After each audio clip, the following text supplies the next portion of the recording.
अच्छा है, अगर आपने अभी तक हमारा चैनल सब्सक्राइब नहीं किया है तो पहले सब्सक्राइब करिए और हमारी वीडियोस का सबसे पहले नोटिफिकेशन पाने के लिए बेल आइकन दबाना ना भूलें।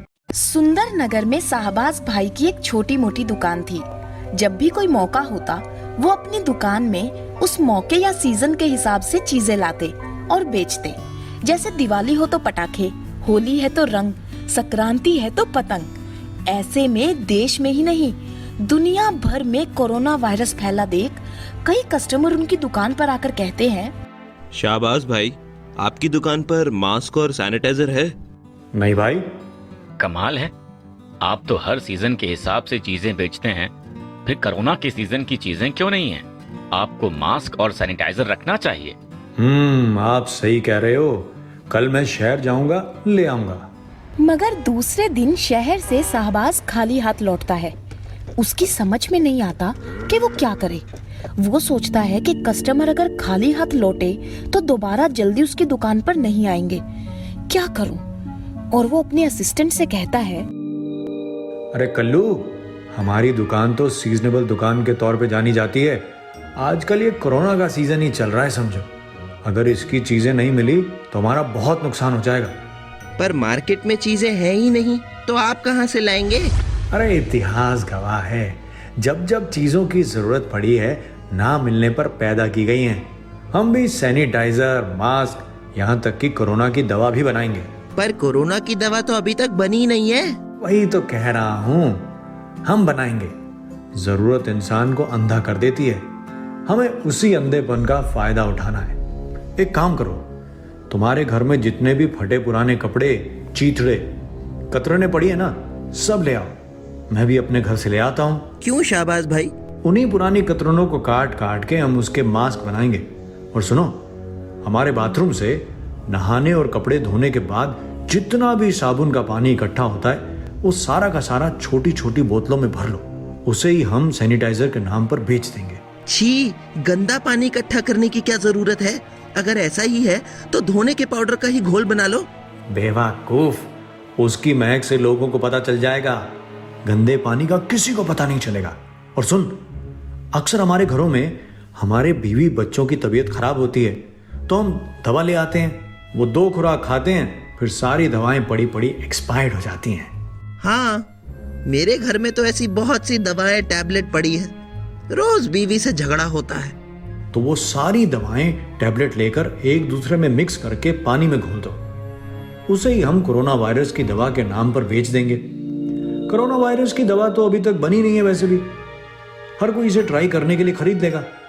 अलग अलग कपड़े के चीथड़े से बने मास्क हम पब्लिक को उसकी ड्रेस की मैचिंग के हिसाब से बेच देंगे। आजकल लोग बीमारी में भी फैशन करना नहीं भूलते। और सैनिटाइजर तो वैसे भी लोग हाथ में रगड़ कर भूल जाते हैं। उन्हें क्या पता बाथरूम से नहाए और कपड़े धोए पानी की बोतल है। चलो सारा माल रेडी करो। ये गलत बात है शाहबाज भाई। एक दोस्त होने के नाते मैं तुम्हें...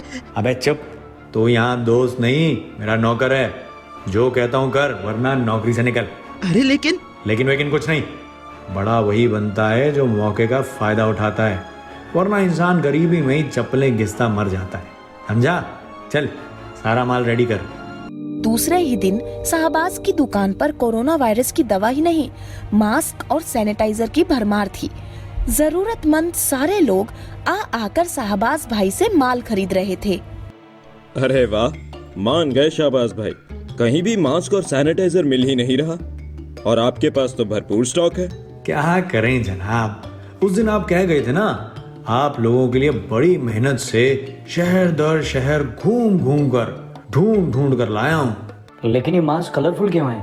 भाई थोड़े महंगे मिले हैं। अगर एक ही कलर के ले आता तो बहुत ही सस्ते पड़ते, पर अलग अलग कलर के इसलिए लाया हूँ कि अपने भाइयों को तो चल जाता है, भाभी और बहनों के फैशन का भी तो ख्याल रखना पड़ता है, ड्रेस के साथ मैचिंग।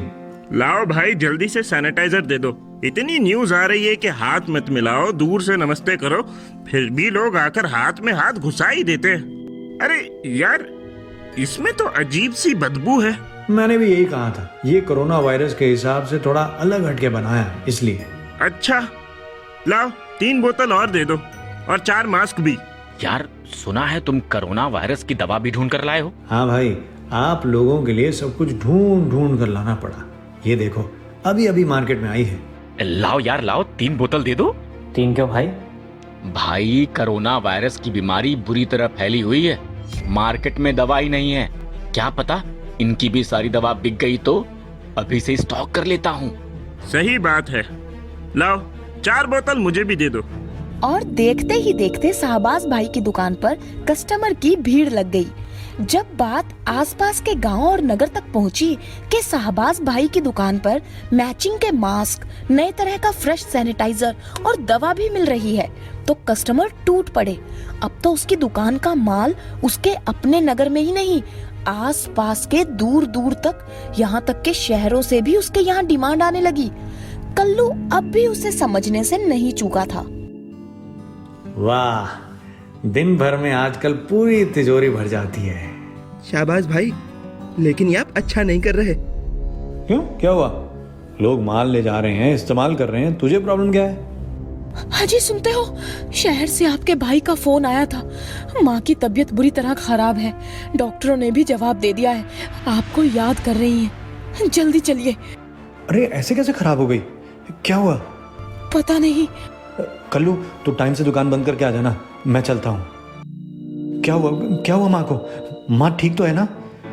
अभी कुछ कहा नहीं जा सकता, कोरोना वायरस का केस है, 14 दिनों तक आइसोलेशन में रखना होगा। 14 दिन? हाँ, कोरोना वायरस के मरीजों को 14 दिनों तक आइसोलेशन में रखा जाता है। अरे पर माँ को कोरोना वायरस कैसे हो गया? क्या आपने ख्याल नहीं रखा भाईजान? पूरा ख्याल रखा था भाई। कैसे ख्याल रखा था? अरे कोरोना वायरस से बचने के लिए पूरे दिन कम से कम हाथ तो धोते ही रहना चाहिए था ना। अरे भाई पर गुस्सा क्यों हो रहा है? मैं तो पूरे दिन हाथ धो रही थी, ये देख, पूरे दिन सैनिटाइजर भी इस्तेमाल करती रही, ये मास्क भी लगाती थी और कोरोना वायरस की ये नई निकली दवा भी खाई थी। क्या ये सब?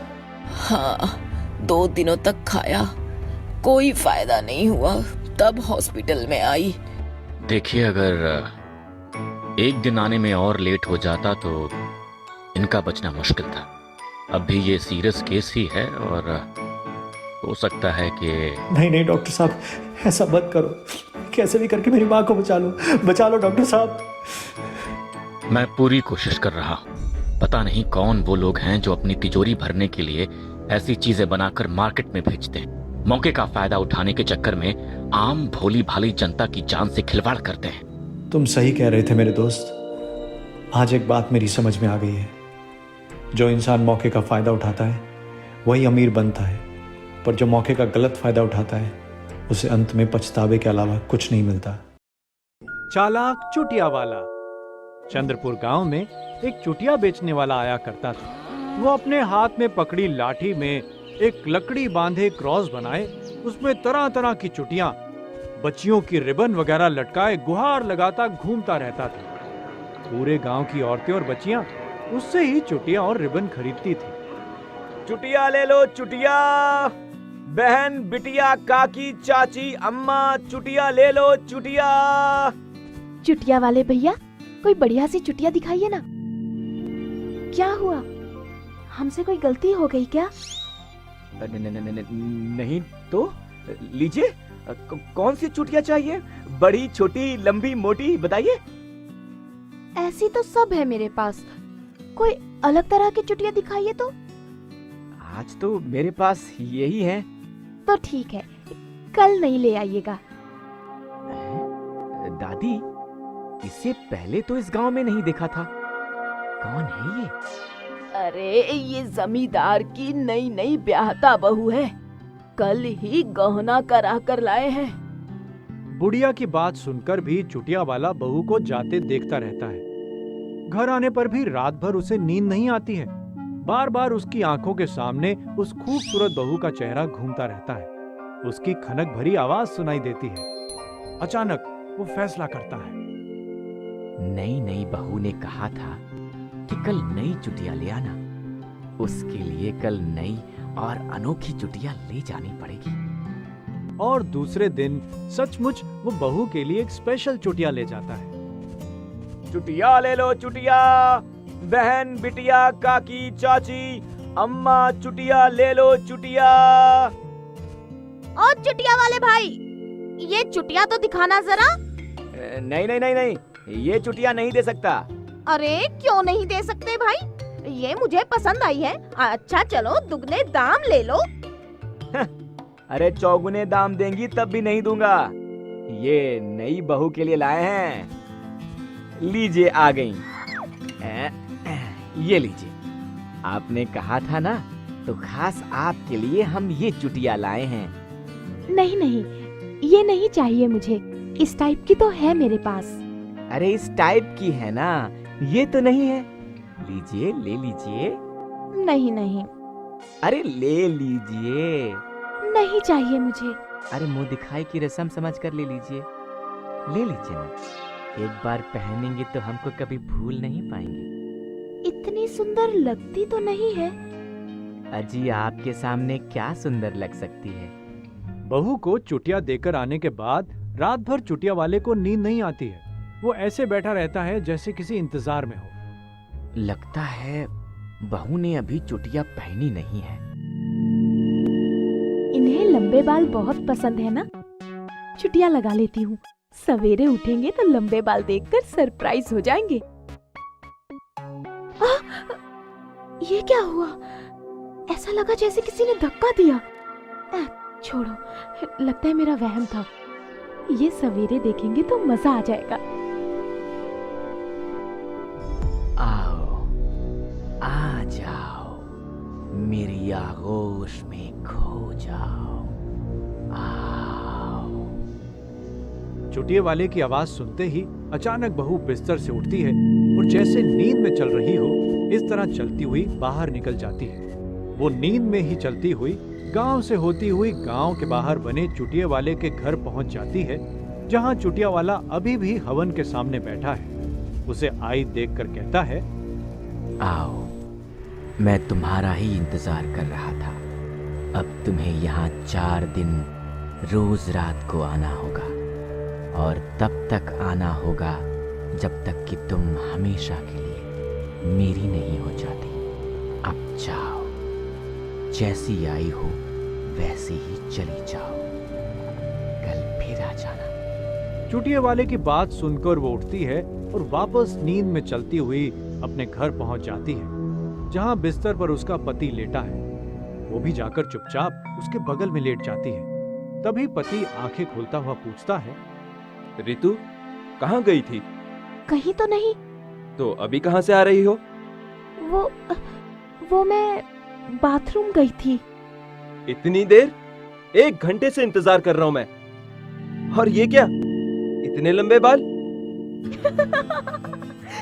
अरे खा गए ना धोखा, ये तो मेरी चुटिया है, चुटिया। ये क्या था? पति पूरी तरह कंफ्यूज हो जाता है, मगर कुछ कहता नहीं। किंतु जब वो देखता है कि दूसरी रात फिर ऋतु अपने बिस्तर से उठकर चुपचाप चली जाती है और घंटों बाद वापस लौटने पर फिर बहाना करती है, तो उसे कुछ शक होता है और अब की बार वो चुपचाप उसका पीछा करने का फैसला करता है। और जैसे ही वो आज की रात बिस्तर से उठती है, पति उसका पीछा करता हुआ चौंक पड़ता है। अरे ये किसके घर जा रही है, वो भी इतनी रात को?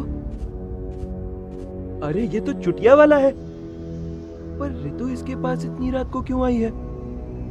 वो भी खोई खोई सी। और दूसरे दिन ही वो पंडित के पास पहुंचता है। पंडित उसकी सारी बात सुनते ही कहता है, यजमान, वो चुटिया वाला तुम्हारी बीवी का प्रेमी हो गया है। वो तो हो गया है, पर मेरी बीवी, वो भी। चुटिया वाले ने तुम्हारी बीवी को चुटिया दी है, उसमें तंत्र किया है। रात होते ही उस तंत्र का असर होता है और बीवी अपने आप नींद में चलती हुई उसके पास पहुंच जाती है। तुम कितना भी रोको, उसे रोक नहीं पाओगे यजमान। ऐसा मत कहिए पंडित जी, मुझे उसे रोकना ही है। कोई तो उपाय होगा। एक उपाय है यजमान, उस चुटिया वाले की आंखों में देखते हुए अगर वो चुटिया तुम्हारी बीवी या कोई और उसी हवन कुंड में डाल दे, तो उसके भस्म होते ही तुम्हारी बीवी उसके तंत्र से मुक्त हो जाएगी यजमान। किंतु तुम्हारी बीवी उसके तंत्र में बंधी है यजमान, तो ऐसा करेगी नहीं। और तुम्हें वो अपनी आंख में देखते हुए चुटिया डालने का मौका नहीं देगा यजमान। पंडित जी की बात सुनकर पति टेंशन में आ जाता है। रात भर उसे नींद नहीं आती है। अपनी बगल में सोई बीवी को देखकर वो सोचता है, तो क्या मेरी ऋतु कभी उस चुटिया वाले के तंत्र से मुक्त नहीं हो पाएगी? वो कुछ देर खोया उसे देखता ही रहता है कि तभी वो अपनी जगह से उठकर चल देती है और ये देख वो चौंकता है। यहाँ चुटिया वाला अपने हवन कुंड के सामने बैठा हवन में सामग्री डालता हुआ खुशी खुशी कह रहा है, आज हवन की चौथी रात है। आज की रात हवन के सामने आते ही ऋतु हमेशा के लिए मेरी हो जाएगी। आओ ऋतु, आओ। आज की रात तुम हमेशा के लिए मेरी हो जाओगी। मेरी आंखों में देखो और कहो कि तुम मेरी हो, सिर्फ मेरी हो। कहो, कहो कि तुम सिर्फ मेरी हो। मैं सिर्फ मेरे पति की हूँ। ये क्या किया तुमने? तुम? हाँ, तुम्हारी चुटिया हवन कुंड की आग में स्वाहा हो गई। ये नहीं हो सकता। मैंने तंत्र करते हुए सोचा भी नहीं था कि ये भी हो सकता है। एक बात हमेशा याद रखना चुटिया वाले, दुनिया में पापी अपने पाप को बचाने के लिए कितने भी उपाय कर लें, मगर उसका अंत निश्चित है।